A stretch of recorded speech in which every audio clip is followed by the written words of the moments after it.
Welcome back to my channel মুনমুনের রান্নাঘরে সবাইকে স্বাগত। আমি মুনমুন নতুন দিনে নতুন একটা রেসিপি নিয়ে আবারও চলে আসলাম। আশা করি রেসিপিটা আপনাদের ভালো লাগবে।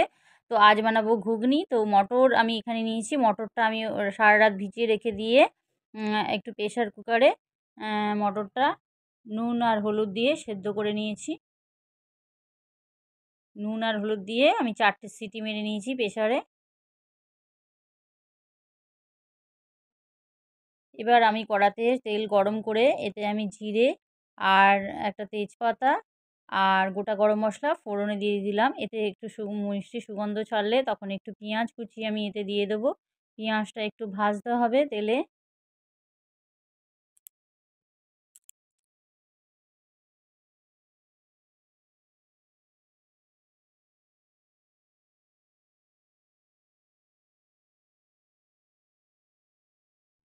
এবার আমি এতে আদা রসুনের পেস্ট দিয়ে দিলাম। আদা রসুনের পেস্ট দিয়ে এটা ভালো করে একটু নাড়তে হবে, ভালো করে একটু কষাতে হবে। মানে তেলের মধ্যে একটু ভাজতে হবে। এবার ডুমো করা আলু দিয়েছি এতে আমি।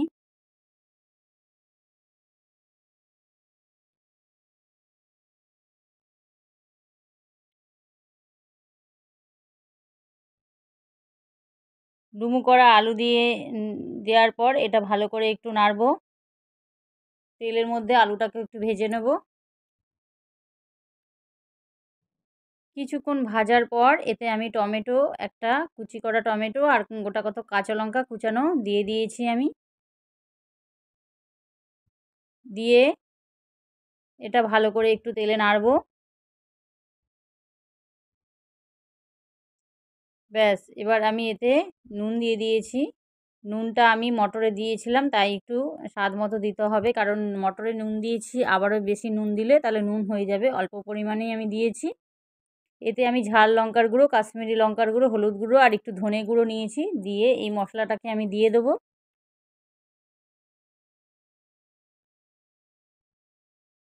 নতুন বন্ধুদের আমার চ্যানেলে আসার জন্য অসংখ্য ধন্যবাদ। আর পুরনো বন্ধুদের অনেক অনেক ভালোবাসা আমার, এইভাবে আমার পাশে থাকার জন্য। এবার এই মশলাটা একটু জল দিয়ে আমি এটা ভালো করে একটু কষিয়ে নেব। আর এই মশলাটা একটু গরম জল দিয়ে মানে এই রান্নাটা করলেই ভালো, কেন মটরে তো যখন জল দেবো তখন একটু গরম জল দিলেই ভালো।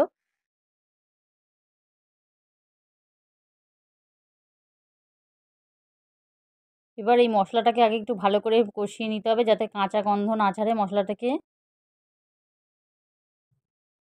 মশলাটা থেকে যখন ভালো করে একটু কষানো হয়ে যাবে তখন এতে মটরটা আমি অ্যাড করব।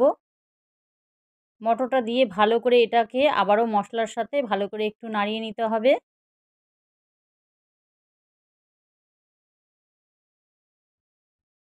ভালো করে একটু মশলার সাথে ভালো করে একটু মিশিয়ে নিতে হবে সুন্দরভাবে। এবার সুন্দরভাবে যখন এই মশলাটার সাথে মটরটা ভালো করে একদম মিশে যাবে, তারপরে এতে আমি গরম জল অ্যাড করব। ভালো করে আগে মশলাটাকে কষিয়ে নিতে হবে মটর সঙ্গে, যাতে মটরে ওই সব মশলাগুলো ঢুকে যায়।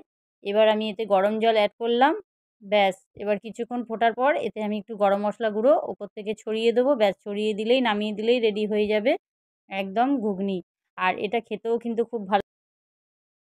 এবার ওপর থেকে আমি একটু গরম মশলা গুঁড়ো আর একটু জিরে গুঁড়ো, আমি ভাজা জিরের গুঁড়ো মশলা হিসেবে আমি এতে ওপরে ছড়িয়ে দিলাম। ব্যাস দিয়ে দিলেই রেডি হয়ে যাবে ঘুগনি রেসিপি।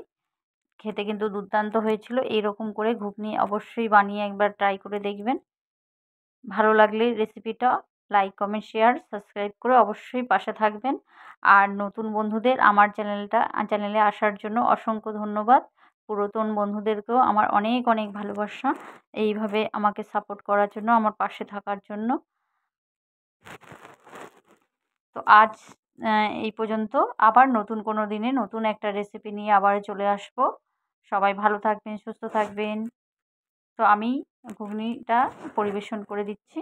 দেখতে কিন্তু খুব ভালো হয়েছে। ওপর থেকে একটু পেঁয়াজ কুচি আর একটু ঝুরি ভাজা এতে আমি দিয়ে দেবো। দিয়ে দিলেই রেডি হয়ে যাবে একদম ঘুগনি, একদম সুন্দর একটা। এবার এটা মুড়ি দিয়ে খেতেও খুব সুন্দর লাগে। মুড়ি দিয়েই ঘুগনি বেশি সবাইয়ের একটু ভালো লাগে বেশি। ভালো লাগলে রেসিপিটা অবশ্যই সাবস্ক্রাইব করে দেবেন। Thank you for watching. টাটা সবাইকে।